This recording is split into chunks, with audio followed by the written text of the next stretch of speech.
Hi friends, the secret Rhonda Byrne గారు రచించిన the secret పుస్తకంలో 7వ అధ్యాయం చాప్టర్ 7 గురించి మనం ఈరోజు తెలుసుకుంటున్నాము. రోండా బెర్న్ రచించిన సీక్రెట్ అనే పుస్తకంలో ఆరోగ్య రహస్యం చాప్టర్ 7 ఆరోగ్య రహస్యం హెల్త్ సీక్రెట్ అనే అధ్యాయం ఈరోజు మనం తెలుసుకుంటున్నాం. డాక్టర్ జాన్ హాజలిన్ అనేవారు క్వాంటం భౌతిక శాస్త్రజ్ఞుడు, పబ్లిక్ పాలసీ నిపుణుడు. ఈ హెల్త్ సీక్రెట్ గురించి రోండా బెర్న్ గారు రచించిన సీక్రెట్ అనే ఈ పుస్తకంలో ఆరోగ్య రహస్యం అనే ఈ చాప్టర్లో డాక్టర్ జాన్ హాజలిన్ అను క్వాంటం భౌతిక శాస్త్రజ్ఞుడు, పబ్లిక్ పాలసీ నిపుణుడు ఈ విధంగా మనకి చెబుతున్నారు. మన దేహాన్ని నిజానికి మన ఆలోచనలే రూపొందిస్తాయి. వైద్య శాస్త్రంలో ఆలోచనల స్వభావం, అనుభూతులు వాస్తవంగా ఎంతవరకు భౌతిక పరిమాణం, శరీర స్వరూపం, ధర్మాలను నిర్ణయిస్తుందన్న విషయాన్ని మనం అర్థం చేసుకోవడం మొదలుపెట్టాం. ఈ డాక్టర్ జాన్ హాజలిన్ అనువారు మన దేహాన్ని నిజానికి మన ఆలోచనలే రూపొందిస్తాయి అని అంటున్నారు.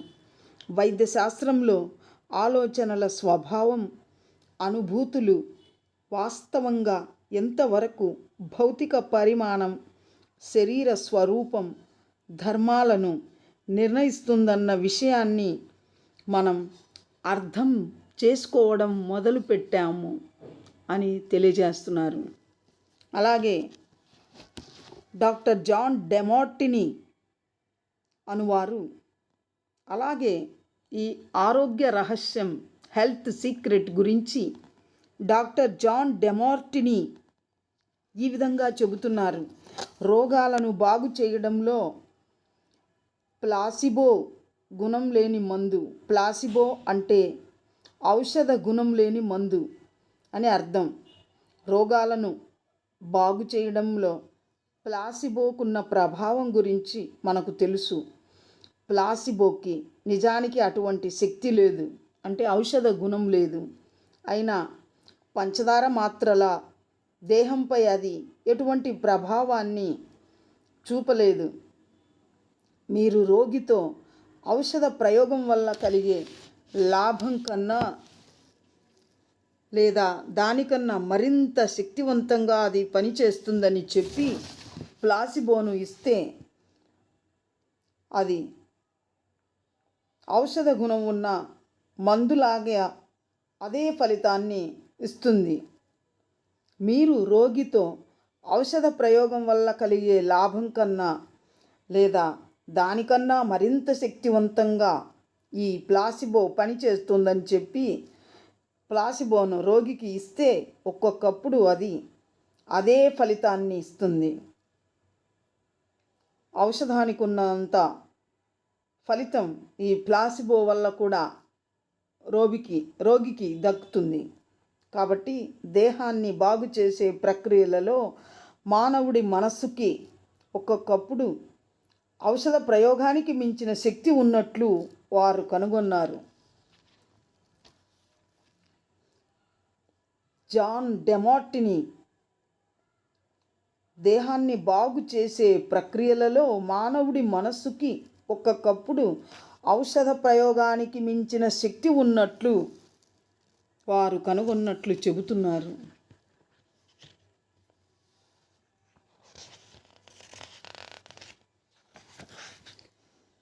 రహస్యం తాలూకు మహత్యాన్ని మీరు తెలుసుకుంటున్న క్రమంలో మానవజాతి చరిత్రలో జరుగుతున్న కొన్ని సంఘటనలకు మూలాధారమైన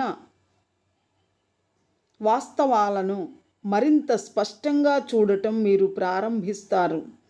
ఆ ఘటనలో ఆరోగ్య సంబంధిత విషయాలు కూడా ఉన్నాయి. ఒక మాత్ర వేసుకోవడం వల్ల తాము కోలుకుంటామని రోగులు అనుకుంటే దానినే నిజమని నమ్మినప్పుడు వాళ్ళు నమ్మినదే దొరుకుతుంది. అందువల్ల వాళ్ళు కోలుకుంటారు అని చెబుతున్నారు. డాక్టర్ జాన్ డెమార్టిని మరి ఈ విధంగా చెబుతున్నారు. ఒక వ్యక్తి ఆరోగ్యం సరిగా లేని పరిస్థితి నెలకొన్నప్పుడు మందు తీసుకోవడానికి బదులు దాన్ని కలుగజేసే మానసిక స్థితి ఏమిటని వెతికి తెలుసుకునే వెసులుబాటు అతనికి కల్పించగలిగితే అది వాళ్ళు తీవ్రమైన వ్యాధి అయితే వాళ్ళు మందు తీసుకోవటమే సరైన పని. కావాలంటే ఆ జబ్బుకి కారణాలను మందు తీసుకుంటూనే వెతుక్కోవచ్చు. అప్పుడు మందు వద్దని అనకూడదు. వ్యాధిని నయం చేసే పద్ధతులన్నింటికీ స్థానం ఉంటుంది అని డెమార్టిని తెలియజేస్తున్నారు.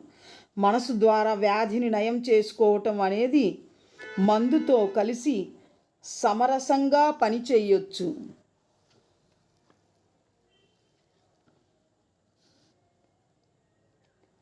ఒకవేళ నొప్పి ఉన్నట్లయితే మందు దాన్ని పోగొట్టగలదు.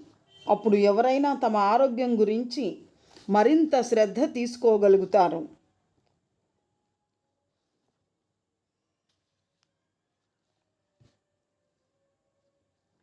సంపూర్ణమైన ఆరోగ్యం గురించి ఆలోచించడం ఎవరైనా తమకు తామే మనసులో చేసుకోవచ్చు. సంపూర్ణమైన ఆరోగ్యం గురించి ఆలోచించటం ఎవరైనా తమకు తామే మనసులో చేసుకోవచ్చు. తమ చుట్టూ ఏమి జరుగుతున్నా అది సాధ్యమే. సంపూర్ణమైన ఆరోగ్యం గురించి ఆలోచించటం ఎవరైనా తమకు తామే మనసులో చేసుకోవచ్చు. తమ చుట్టూ ఏమి జరుగుతున్నా అది సాధ్యమే అని డాక్టర్ జాన్ డెమార్టిని అంటున్నారు. ఇంకా లీసా నికోల్స్ అనేవారు ఈ విధంగా మనకు చెబుతున్నారు. ఈ విశ్వం సమృద్ధి తాలూకు ఉత్కృష్ట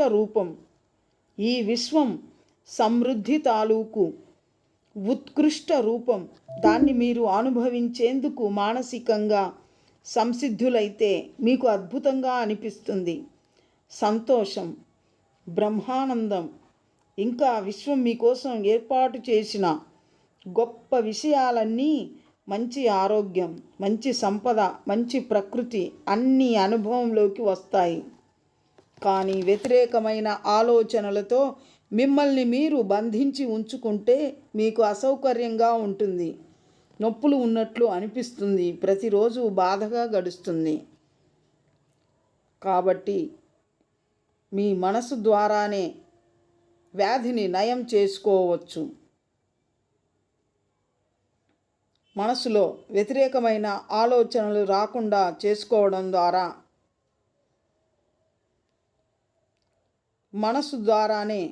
మనసులో మంచి ఆలోచనలు చేయడం ద్వారానే రోగాలను నయం చేసుకోవచ్చు. అది సాధ్యమే. ఇక డాక్టర్ బెన్ జాన్సన్ అనువారు వైద్యుడు, రచయిత, ఎనర్జీ హీలింగ్ అధినేత. ఈ విధంగా మనకు చెబుతున్నారు. హెల్త్ సీక్రెట్ గురించి డాక్టర్ బెన్ జాన్సన్ వైద్యుడు, రచయిత, ఎనర్జీ హీలింగ్ అధినేత ఈ విధంగా మనకు తెలియజేస్తున్నారు. రోగ నిర్ధారణ చేయటం మొదలు పెడితే కొన్ని వేల రకాలుగా అది ముందుకొస్తుంది. అది కేవలం ఒక బలహీనమైన కారణం. అవన్నీ ఒకే ఒక విషయాన్ని కారణంగా సూచిస్తాయి. ఒత్తిడి. గొలుసు మీద తగినంత ఒత్తిడి కలిగించి శరీర వ్యవస్థ మీద కూడా తగినంత ఒత్తిడి వేస్తే గొలుసు కట్టులోని ఒక లింకు తెగుతుంది. మొత్తం ఒత్తిడి మొదలయ్యేది ఒక వ్యతిరేకమైన ఆలోచనతోనే. ఒకే ఒక ఆలోచన మనం గమనించకుండా ఉండేసరికి అటువంటి ఆలోచనలే మరిన్ని రావటం మొదలయ్యాయి. చివరికి వాటి సంఖ్య పెరిగి ఒత్తిడి కలిగింది. మనకు కనిపించేది ఒత్తిడే, కానీ అసలు కారణం వ్యతిరేకమైన ఆలోచనలు. అవన్నీ ఒక చిన్న వ్యతిరేకమైన ఆలోచనలతోనే మొదలయ్యాయి. మీరు ఎటువంటి ప్రభావాన్ని బయటికి చూపించినప్పటికీ దాన్ని మీరు మార్చుకోవచ్చు. ఒక చిన్న సానుకూలమైన పాజిటివ్ ఆలోచనతో ప్రారంభిస్తే అలాంటి పాజిటివ్ ఆలోచనలే, సానుకూలమైన ఆలోచనలే మరిన్ని వస్తాయి. ఈ విధంగా మనసులోని ఆలోచనలే మన ఆరోగ్యాన్ని ప్రభావితం చేస్తాయి అని డాక్టర్ బెన్ జాన్సన్ అంటున్నారు. ఇంకా డాక్టర్ జాన్ డెమార్టిని ఈ విధంగా మనకు తెలియజేస్తున్నారు. మన శరీర ధర్మశాస్త్రం మనకి ఫలితాలను తెలియజేసేందుకు వ్యాధిని సృష్టిస్తుంది. మనకి సరైన దృష్టికోణం లేదని, మనం ప్రేమని, కృతజ్ఞతని తెలియజేయటం లేదని మనని హెచ్చరిస్తుంది. అందుచేత శరీరం ఇచ్చే సంకేతాలు, దానిలో కనబడే లక్షణాలు అంత భయంకరమైనవేవీ కావు. డాక్టర్ డెమార్టిని ఈ విధంగా మనకు ఇంకా తెలియజేస్తున్నారు. ప్రేమ, కృతజ్ఞత మన జీవితాల్లోని వ్యతిరేకత ఏ రూపంలో ఉన్నా దాన్ని మొత్తంగా కరిగించి వేస్తుందని చెబుతున్నాడు. ప్రేమ, కృతజ్ఞత సముద్రాలను చీల్చి దారిస్తాయి, కొండలను కదిలిస్తాయి, అద్భుతాలను సృష్టిస్తాయి. ప్రేమ, కృతజ్ఞత ఎటువంటి వ్యాధినైనా పోగొడతాయి అని డాక్టర్ జాన్ డెమార్టిని మనకు తెలియజెప్తున్నారు. అలాగే మైకేల్ బెర్నార్డ్ బెక్విత్ ఈ విధంగా మనకు తెలియచేస్తున్నారు. ఒక వ్యక్తి శరీరంలో ఏదైనా వ్యాధి బయటపడ్డప్పుడు, లేదా అతని జీవితంలో ఏదైనా ఇబ్బంది కలిగినప్పుడు సరైన ఆలోచనలతో దాన్ని పూర్తిగా మార్చివేయడం సాధ్యమేనా అని తరచూ ప్రశ్నిస్తూ ఉంటారు.